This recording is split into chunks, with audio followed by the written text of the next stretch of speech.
ഓം ശ്രീ ഗുരുഭ്യോ നമ. വിദേശത്തു നിന്നെത്തിയ ഭാര്യ ഭർത്താക്കന്മാർക്ക് അമ്മ ജോലി നൽകിയത് എറണാകുളം അമൃത ആശുപത്രിയിൽ.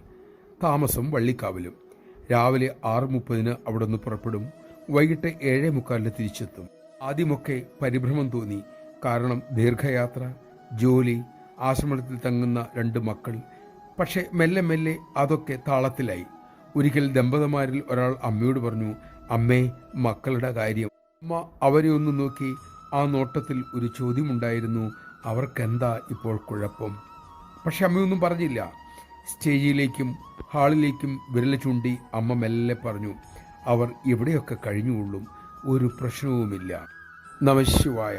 ആ മക്കളെ ബ്രഹ്മചാരിമാർ, ബ്രഹ്മചാരിണിമാർ, അമ്മമാർ, അച്ഛന്മാർ എന്നിവരൊക്കെ നോക്കാനും നയിക്കാനും എപ്പോഴും ഉണ്ടായിരുന്നു. അമ്മ ഒരുക്കുന്ന സംരക്ഷണത്തിലുപരി മറ്റൊരു സംരക്ഷണമില്ലെന്ന് തിരിച്ചറിയാൻ നമുക്ക് സാധിക്കട്ടെ.